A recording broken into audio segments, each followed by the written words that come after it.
Bonjour à toutes et à tous et bienvenue dans cette nouvelle vidéo. Aujourd'hui, nous allons de nouveau parler budget. Avant ça, j'espère que tout le monde va bien de l'autre côté de l'écran. Moi, ça va et je suis dans mes calculs. J'ai un petit temps de répit ce week-end. Je suis au calme.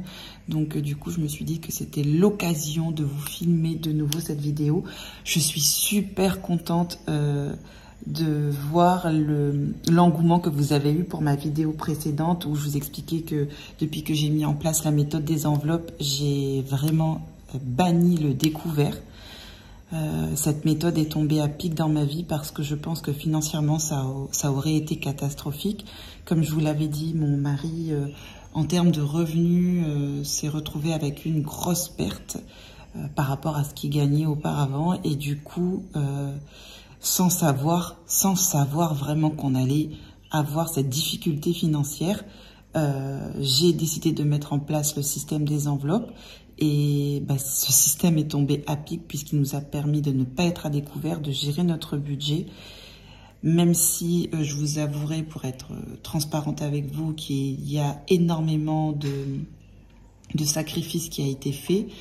Mais ce sacrifice est récompensé par la satisfaction, déjà d'une, de ne plus être à découvert, ça c'était mon premier objectif, de deux, de pouvoir mettre des sous de côté pour payer ce que l'on doit, notamment je vous avais expliqué que je dois payer une grosse somme aux impôts pour ma taxe d'aménagement, que je dois faire un gros remboursement à un de mes proches, et voilà, et bref. Tout ça pour vous dire qu'il y a des sommes à mettre de côté malgré la baisse de revenus et que voilà, ce système, une fois de plus, tombe vraiment à pic dans ma vie. Je ne vais pas vous donner l'intégralité de nos revenus. D'ailleurs, je ne vais même pas parler de nos revenus. Je vais par contre vous parler des charges que nous avons, que ce soit les charges fixes et les charges variables. Je vais aussi vous parler des enveloppes, même si en ce moment, je vous avouerai que mes enveloppes, elles sont vides, que je mets tout dans mes objectifs. Tout l'argent que j'ai en plus, une fois que les besoins primaires sont bien entendu comblés, voilà. Tout le reste part dans mes objectifs, puisque c'est vraiment la priorité de cette année. Alors, j'ai fait un récapitulatif des charges fixes déjà que j'ai par mois. Alors, je vais tourner ça comme ça. J'espère que vous verrez bien, je sais pas. Bon. Donc, par mois, je paye pour la crèche 741 € pour mon fils, qui est énorme. C'est vraiment énorme, mais j'ai pas le choix. Je travaille, mon mari travaille. Mon fils part à la crèche du lundi au vendredi et ça nous coûte 741 € par mois de notre poche. Et il y a 623 € qui est donné de la CAF. Donc, c'est la partie CAF, en sachant que je donne 741 € et à côté de ça, c'est moi qui fournis les couches, le repas, le coton, le liniment, enfin en tout cas en gros tout ce dont il a besoin, donc c'est extrêmement coûteux. C'est un sacré budget par mois. Au niveau du périscolaire, je paye tous les mois 80 € puisque ma fille va au périscolaire et 80 € c'est pour le matin et le soir. Je paye 40 € le matin et le soir 40 € également, ce qui fait 80 € par mois de périscolaire. Ensuite, j'ai mon abonnement à ma box beauté qui est de 20 € par mois que je paye sur Nuobox, que je reçois tous les mois. J'ai l'assurance maison, assurance homme, 24 € par mois. Donc ça a changé depuis le mois dernier, puisqu'avant j'étais au Crédit Agricole et je payais 48 € par mois pour les mêmes prestations, voire plus d'avantages. Je suis passée à la Prudence Créole. Donc je crois que c'est le groupe Generali, si je ne dis pas de bêtises.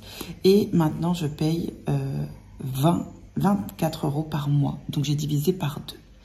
Assurance auto, je suis au Crédit Agricole. Je paye 74 €. Alors, j'aurais pu passer également à la Prudence Créole et payer 64 € par mois. J'aurais gagné 10 €. Mais pour l'instant, alors, je ne sais pas que je ne suis pas à 10 € près. 10 €, je mettrais ça volontiers en plus dans mon budget. Mais pour l'instant, je préfère rester au Crédit Agricole pour l'assurance auto. On verra si dans les mois à venir, je change. Frais bancaires, donc je paye 8 € par mois. Nous avons un compte joint avec mon mari et du coup, je paye 8 € par mois. Plus puisque là, je ne l'ai pas inscrit, je paye 198 € au mois de septembre pour nos 2 abonnements de carte bancaire. Franchement, les frais bancaires, c'est extrêmement cher. Et c'est pour ça que mon chéri et moi, on s'est ouvert chacun un compte pour Sorama Bank. Et on se pose la question si à long terme, on ne partirait pas que chez eux. Enfin, pour l'instant, je ne sais pas. On se pose la question. Voilà. Crédit auto, donc 558 € par mois. Je mets crédit auto, mais ce qui est faux puisque c'est une location. Je suis en location longue durée pour ma voiture. Je paye 558 € par mois. J'ai un forfait de 31 € d'entretien par mois. Alors ce forfait, il est génialissime puisqu'il faut savoir que du coup, je ne paye rien en supplément pour ma voiture.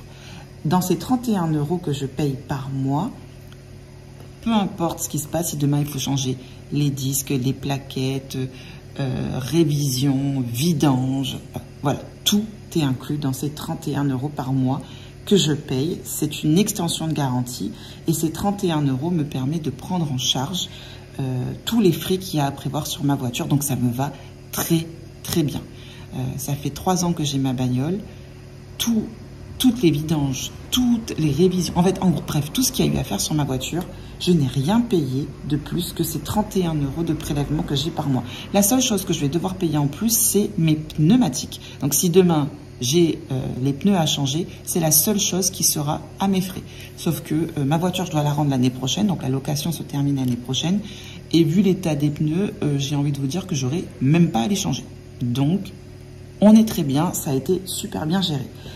Mon objectif, par contre, pour cette partie-là, c'est que demain, puisque là, je suis à 664 €, si je compte 74 €, alors je vais compter, donc 74 € d'assurance auto, plus 558 € de mensualité, enfin de location, plus 31 €, nous en sommes à 663 €. Voilà, donc en fait, il faut que l'année prochaine, puisqu'on doit la rendre l'année prochaine, la voiture, on va faire en sorte que la location de voiture, plus l'entretien et l'assurance auto ne dépasse pas 500 €, histoire de faire 150 € d'économie.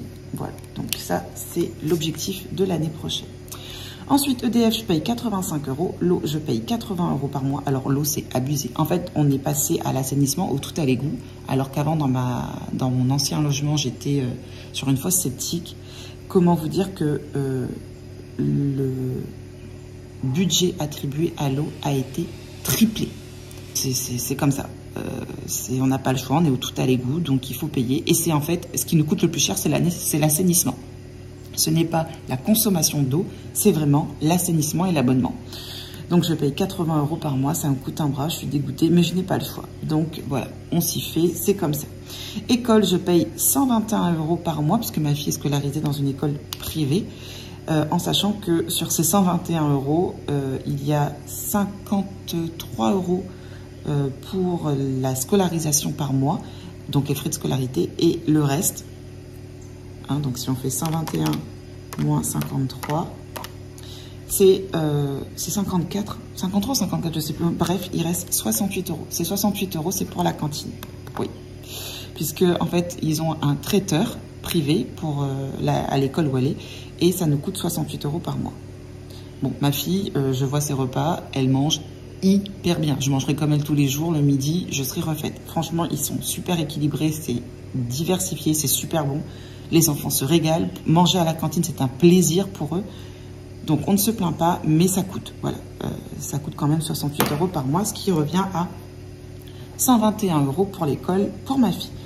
Orange, donc qui est notre internet et tout ce qui est abonnement TV, donc on est à 50 € par mois, et mon mari a un abonnement téléphone de 9,90 €, mais à chaque fois j'arrondis, hein, moi les virgules ça ne m'intéresse pas, donc du coup on est à 10 € pour Free, 50 € pour Orange, donc 60 € d'abonnement pour téléphone mobile et abonnement internet par mois. Moi, je n'ai pas d'abonnement téléphonique puisque c'est mon téléphone pro qui est également mon téléphone perso. Deezer, donc nous payons 13 € par mois. iTunes, 3 € par mois. Pré-travaux, puisque j'ai fait un prêt supplémentaire en plus de mon prêt immobilier de 201 € par mois que je terminerai de rembourser en 2031. Donc j'ai encore 9 ans. Et dès que j'aurai fini de payer certaines choses, en fait, on va mettre des sous de côté pour faire un remboursement anticipé, une anticipation pour ne plus avoir, en tout cas pour que ces 201 € ne perdurent pas jusqu'à 2031. Mon objectif, c'est qu'en 2026, si j'arrive à mettre le fameux système de snowball en place, normalement en 2026, on devrait pouvoir clôturer. Voilà. J'ai un prêt également à la consommation de 389 € pour mon canapé qui se termine ce mois-ci. Donc ce mois-ci, ça sera la dernière mensualité pour mon canapé qui était de 389 € par mois. Donc si j'inclus le canapé, je suis à 2488 € de charges fixes. Et le mois prochain, je serai à 2099 puisque nous enlèverons le préconso pour mon canapé. Alors, comme je vous l'ai dit, je ne vous parle pas de tout mon budget. Déjà, je ne vous donne pas mes revenus. Et au-delà de mes revenus, le fait que je ne vous donne pas cette info, je ne vous donne pas également le montant de mon prêt immobilier. Là, vous avez tout, excepté mon prêt immo. Voilà. Donc, vous voyez, j'en suis déjà à 2099 €. Enfin, à partir du mois prochain, je serai à 2099 €, ce qui est énorme.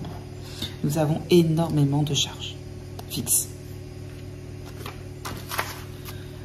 Ensuite, donc, nous allons passer aux charges variables. Comment est réparti mon budget, sachant que mon mari ayant perdu pas mal de revenus, je suis vraiment sur un budget minimaliste. Vous allez le voir, vous allez le constater.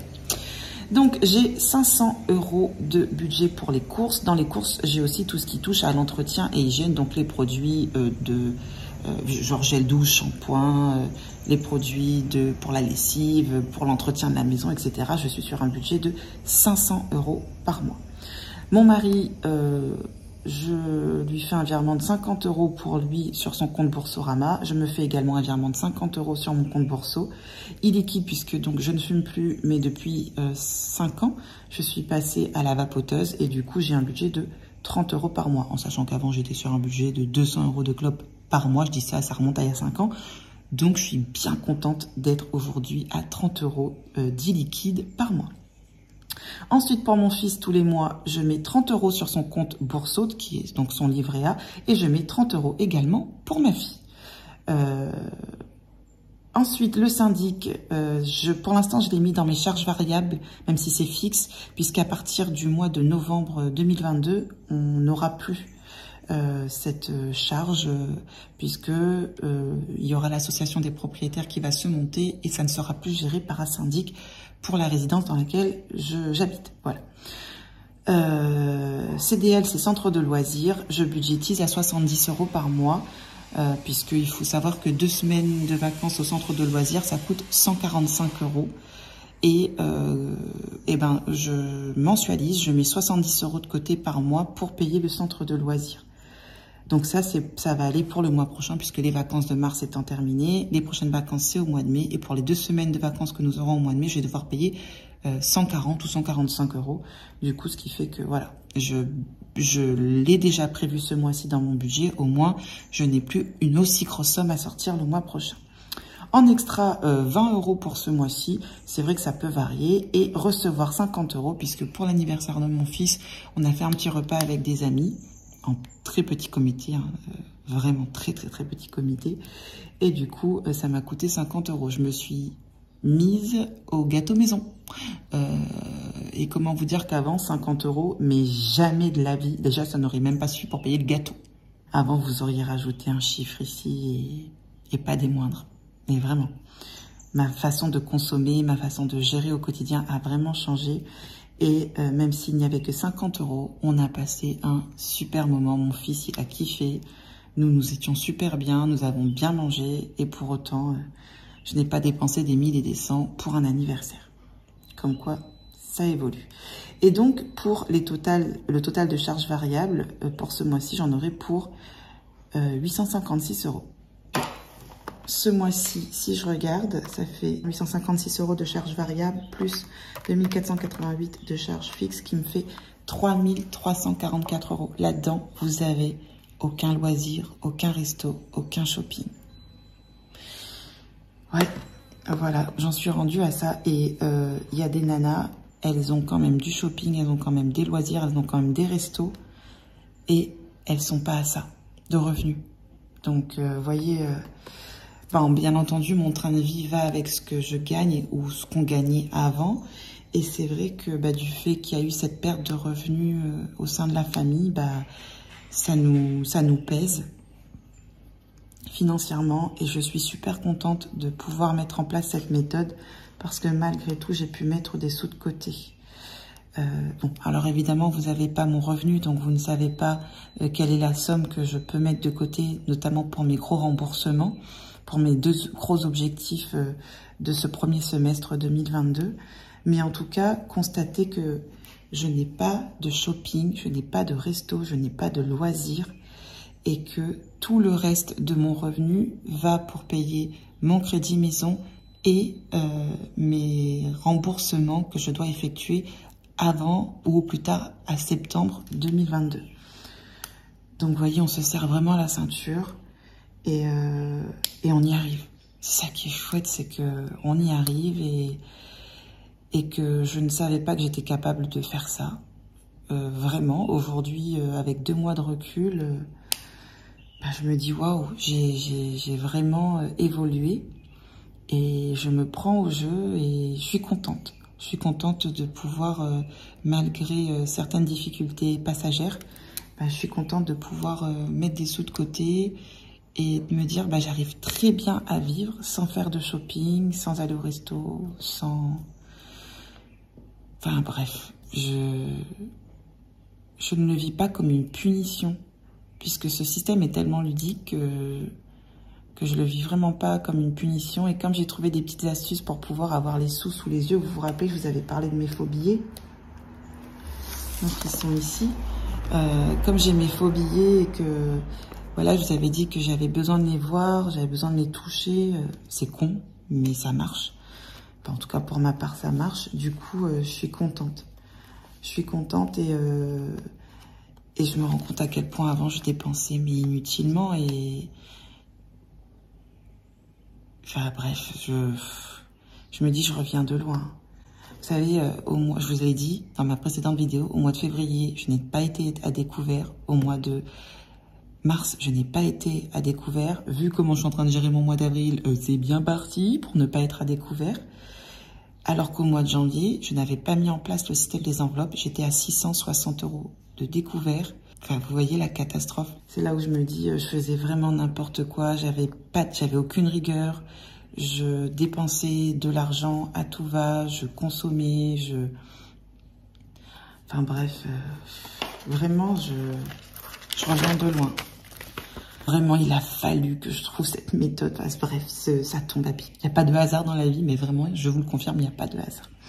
Bref, en tout cas, j'espère que cette vidéo vous aura plu. Je vous remercie pour tous vos retours sur ma précédente vidéo. J'étais super contente. En fait, je suis tellement au taquet dans cette méthode que lorsque j'ai vu vos retours pour celles qui l'appliquent et j'ai vu que vous aussi, vous étiez hyper contente, hyper satisfaite, je me suis dit génial parce que ça aide vraiment de laisser la carte bleue de côté, de revoir sa manière de consommer, de faire un état des lieux de ce qu'on a dans ses placards, de ce qu'on a dans son armoire, bref, moi c'est ce que j'ai fait. J'ai vraiment pris le temps de faire un état des lieux et c'est là où je me suis rendu compte que je n'avais plus besoin d'acheter de fringues, ni pour moi, ni pour ma fille par exemple, que j'ai vu que j'arrivais à me débrouiller avec ce que j'avais dans mon frigo, dans mon placard, avant de racheter, parce qu'avant, je rachetais, ça servait à rien. Même en termes de produits d'hygiène et d'entretien, je me suis rendu compte que il n'y avait pas besoin de racheter pour stocker. Je rachèterai au moment où il n'y en aura plus. Ou en fait, je rachetais, je stockais sans me rendre compte, mais qu'il n'y avait pas besoin, quoi. Donc voilà, ça a modifié, ça a transformé ma manière de consommer et je suis contente de ne plus enrichir le système qui est mis en place au niveau des grandes surfaces, au niveau des centres commerciaux, parce qu'avant j'étais j'étais faible et j'étais là-dedans et j'étais satisfaite de vivre comme ça. Moi, quand je dépensais, je kiffais ça. Aujourd'hui, c'est d'économiser, de gérer, de budgétiser qui me fait du bien. Donc, comme quoi, les choses dans la vie évoluent, quoi. En tout cas, j'espère que cette vidéo vous aura plu et je vous dis à très bientôt dans une prochaine vidéo. Ciao!